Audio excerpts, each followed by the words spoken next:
Hello, littles. I'm Amma. Why don't you put on your softies and join me for a story? I have my hot chocolate and my storybooks all ready to go. So let's begin.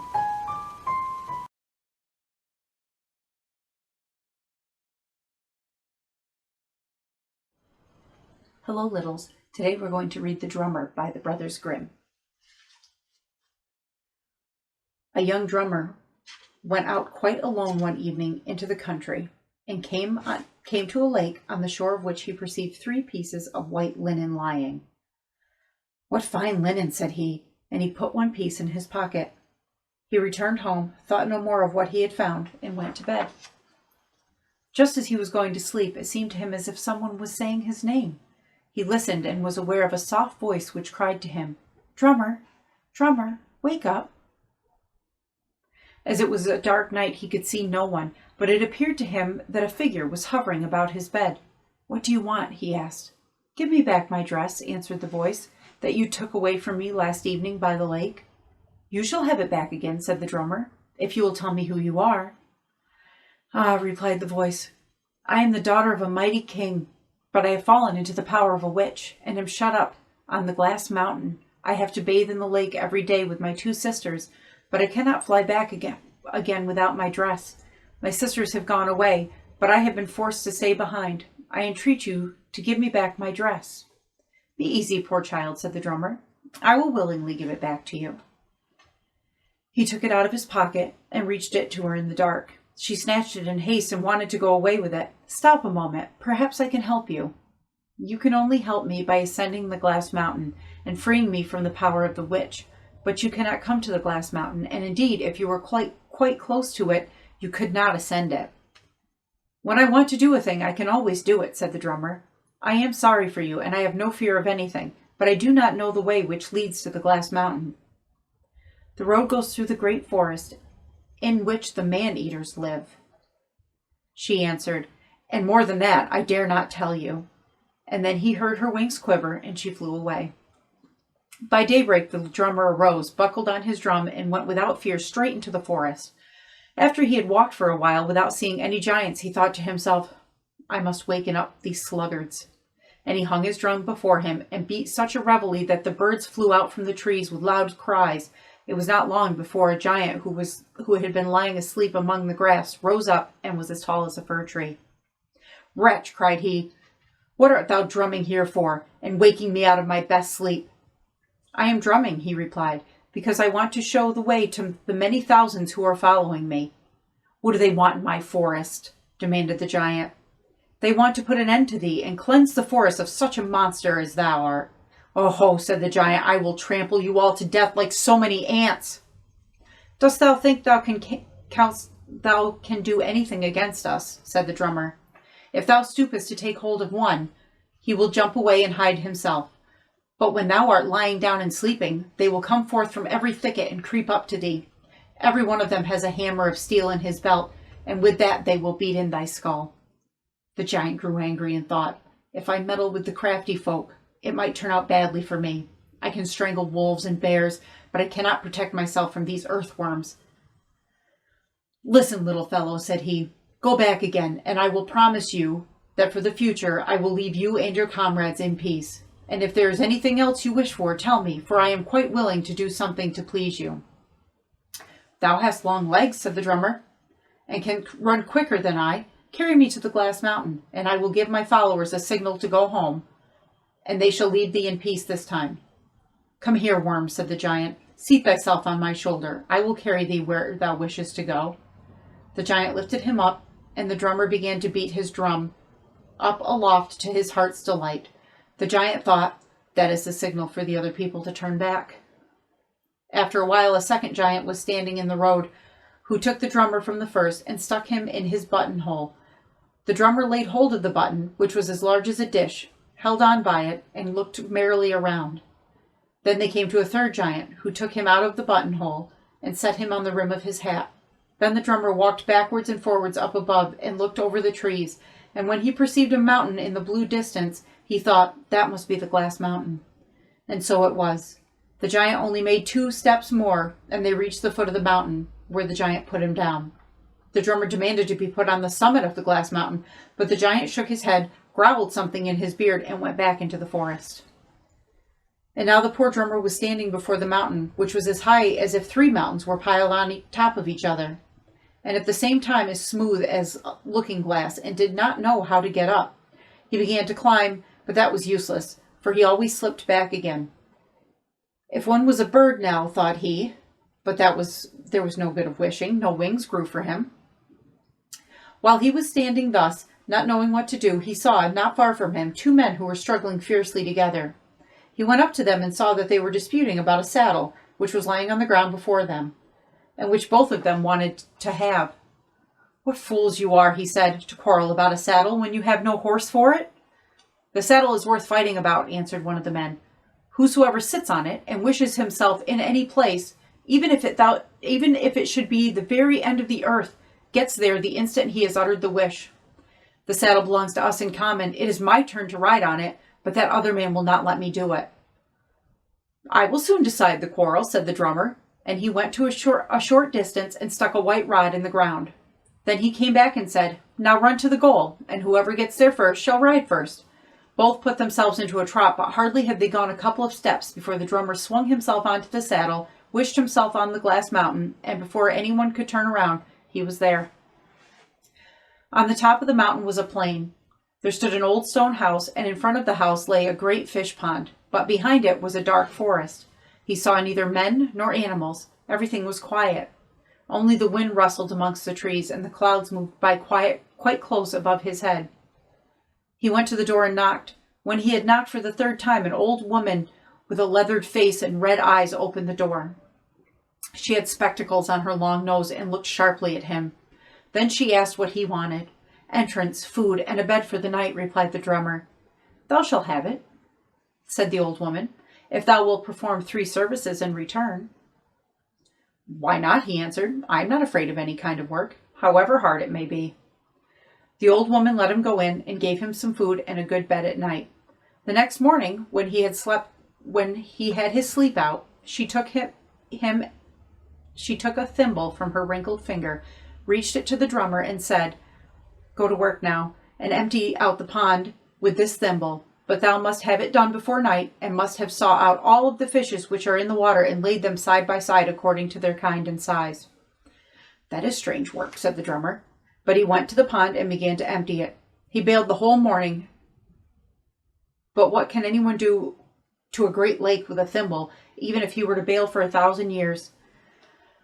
When it was noon, he thought, "It is all useless, and whether I work or not, it will come to the same thing." So he gave it up and sat down. Then came a maiden out of the house, who set a little basket with food before him, and said, "What ails thee, and what thou sittest so sadly here?" He looked at her, and saw that she was wondrously beautiful. "Ah," said he, "I cannot finish the first piece of work. How will it be with the others? I come forth to seek a king's daughter, who is said to dwell here, but I have not found her, and I will go farther." "Stay here," said the maiden. "I will help thee out of thy difficulty. Thou art tired. Lay thy head in my lap, and sleep. When thou awaken again, thy work will be done." The drummer did not need to be told that twice. As soon as his eyes were shut, she turned a wishing ring and said, "Rise, water, fishes come out." Instantly the water rose on high like a white mist and moved away with the other clouds, and the fishes sprang onto the shore and laid themselves side by side, each according to the size and kind. When the drummer awoke, he saw with amazement that all the work was done. But the maiden said, "One of the fish is not lying with those of its own kind, but quite alone. When the old woman comes tonight and sees that all she demanded has been done, she will ask thee, 'What is this fish lying alone for?' Then throw the fish in her face and say, 'This one shall be for thee, old witch.'" In the evening the witch came, and when she had put this question, he threw the fish in her face. She behaved as if she did not remark it, and said nothing, but looked at him with malicious eyes. Next morning she said, "Yesterday was too easy for thee. I must give thee harder work. Today thou must hew down the whole of the forest, split the wood into logs, and pile them up, and everything must be finished by evening." She gave him an axe, a mallet, and 2 wedges, but the axe was made of lead, and the mallet and wedges were of tin. When he began to cut, the edge of the axe turned back, and the mallet and the wedges were beaten out of shape. He did not know how to manage, but at midday the maiden came once more with his dinner and comforted him. "Lay thy head on my lap," she said, "and sleep. When thou awakest, thy work will be done." She turned her wishing ring, and in an instant the whole forest fell down with a crash.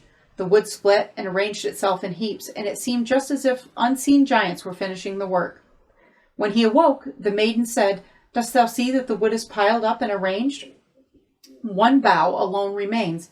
But when the old woman comes this evening and asks thee about that bough, give her a blow with it and say, 'That is for thee, old witch.'" The old woman came. "There thou seest how easy the work was," said she. "But for whom hast left this last bough, which is lying still?" "For thee, thou witch," he replied, and gave her a blow with it. But she pretended not to feel it, laughed scornfully, and said, "Early tomorrow morning thou shalt arrange all the wood in one heap, set fire to it, and burn it." He arose at break of day and began to pick up the wood. But how can a single man get a whole forest together? The work made no progress. The maiden, however, did not desert him in his need. She brought him his food at noon, and when he had eaten, he laid his head on her lap and went to sleep. When he awoke, the entire pile of wood was burning in one enormous flame, which stretched its tongues out to the sky. "Listen to me," said the maiden. "When the witch comes, she will give thee all kinds of orders. Do whatever she asks without fear, and then she will not be able to get the better of thee. But if thou art afraid, the fire will lay hold of thee and consume thee. At last, when thou hast done everything, seize her with both thy hands and throw her into the midst of the fire." The maiden departed, and the old woman came sneaking up to him. "Oh, I am cold," said she, "but that is a fire that burns. It warms my old bones for me and does me good. But there is a log lying there which won't burn. Bring it out for me. When thou hast done that, thou art free, and mayest go where thou likest. Come, go in with good will." The drummer did not reflect long. He sprang into the midst of the flames, but they did not hurt him. He could not even singe a hair on his head. He carried the log out and laid it down. Hardly, however, had the wood touched the earth that it was transformed, and the beautiful maiden who had helped him in his need stood before him. And by the silken and shining golden garments which she wore, he knew right well that that was the king's daughter. But the old woman laughed venomously and said, "Thou thinkest thou hast her safe, but thou hast not got her yet." Just as she was about to fall on the maiden and take her away, the youth seized the old woman with both his hands, raised her up high, and threw her into the jaws of the fire, which closed over her as if it were delighted that an old witch was to be burned. Then the king's daughter looked at the drummer, and when she saw that he was a handsome youth, and remembered how he had risked his life to deliver her, she gave him her hand and said, "Thou hast ventured everything for my sake, but I also will do everything for thine. Promise to be true to me, and thou shalt be my husband. We shall not want for riches. We shall have enough with what the witch has gathered together here." She led him into the house, where there were chests of coffers crammed with the old woman's treasures. The maiden left the gold and the silver where it was, and took only the precious stones. She would not stay any longer on the glass mountain, so the drummer said to her, "Seat thyself by me on the saddle, and then we will fly down like birds." "I do not like the old saddle," said she. "I need only to turn my wishing ring, and we shall be at home." "Very well, then," answered the drummer. "Then wish us in front of the town gate." In the twinkling of an eye, they were there, but the drummer said, "I will just go to my parents and tell them the news. Wait for me outside here. I shall soon be back." "Ah," said the king's daughter, "I beg thee to be careful. On thy arrival, do not kiss thy parents on the right cheek, or else thou wilt forget everything, and I shall stay behind here outside alone and deserted." "How can I forget thee?" said he, and promised her to come back very soon, and gave his hand upon it. When he went to his father's house, he had changed so much that no one knew who he was, for the 3 days which he had passed on the glass mountain had been 3 years. Then he made himself known, and his parents fell on his neck with joy, and his heart was so moved that he forgot what the maiden had said, and kissed them on both cheeks. But when he had given them the kiss on the right cheek, every thought of the king's daughter vanished from him.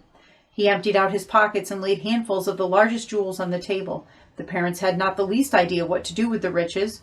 Then the father built a magnificent castle, all surrounded by gardens, woods, and meadows, as if a prince were going to live in it. And when it was ready, the mother said, "I have found a maiden for thee, and the wedding shall be in 3 days." The son was content to do as his parents desired. The poor king's daughter had stood for a long time without without the town waiting for the return of the young man.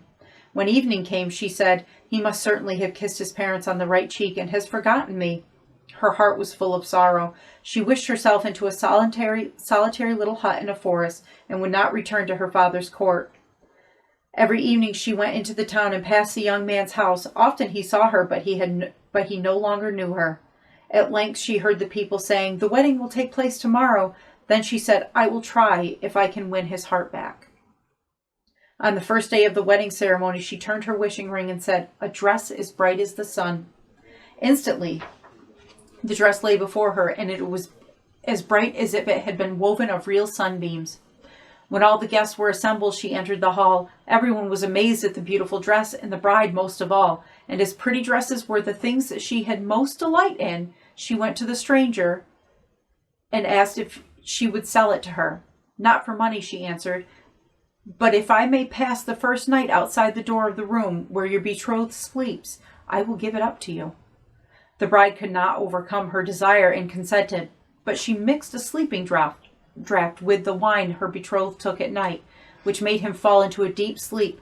When all had become quiet, the king's daughter crouched down by the door of the bedroom, opened it just a little, and cried, "Drummer, drummer, I pray thee hear, hast thou forgotten thou heldest me dear? That on the glass mountain we sat hour by hour, that I rescued thy life from the witch's power. Didst thou not plight thy troth to me? Drummer, drummer, hearken to me." But it was all in vain. The drummer did not awake, and when the morning dawned, the king's daughter was forced to go back again as she had came. On the second evening she turned her wishing ring and said, "A dress as silvery as the moon." When she appeared in the feast, in the dress that was as soft as moonbeams, it again excited the desire of the bride, and the king's daughter gave it to her for permission to pass the second night also outside the door of the bedroom. Then in the stillness of the night she cried, "Drummer, drummer, I pray thee hear, hast thou not forgotten thou heldest me dear? That on the glass mountain we sat hour by hour, that I rescued thy life from the witch's power? Didst thou not plight my troth to me? Drummer, drummer, hearken to thee." But the drummer, who was stupefied with the sleeping draught, could not be aroused. Sadly, the next morning she went back to her hut in the forest, but the people in the house had heard the lamentation of the stranger maiden and told the bridegroom about it. They told him also that it was impossible that he could hear anything of it, because the maiden he was going to marry had poured a sleeping draught into his wine. On the third evening the king's daughter turned her wishing ring and said, "A dress glittering like the stars." When she showed herself therein at the feast, the bride was quite beside herself with the splendor of the dress, which far surpassed the others. And said she, "I must and will have it." The maiden gave it, as she had given the others, the permission to spend the night outside the bridegroom's door. The bridegroom, however, did not drink the wine which was handed to him before he went to bed, but poured it behind the bed, and when everything was quiet he heard a sweet voice which called to him, "Drummer, drummer, I pray thee hear, hast thou forgotten thou heldest me dear? That on the glass mountain we sat hour by hour, that I rescued thy life from the witch's power. Didst thou not plight thy troth to me? Drummer, drummer, hearken to me." Suddenly his memory returned to him. "Ah," cried he, "how can I have acted so unfaithfully? But the kiss which in the joy of my heart I gave my parents on the right cheek, that is to blame for it all. That is what stupefied me." He sprang up, took the king's daughter by the hand, and led her to his parents' bed. "This is my true bride," said he. "If I marry the other, I shall do a great wrong." The parents, when they heard how everything had happened, gave their consent. Then the lights in the hall were lighted again, drums and trumpets were brought, friends and relatives were invited to come, and the real wedding was solemnized with great rejoicing. The first bride received the beautiful dresses as a compensation and declared herself satisfied. The end.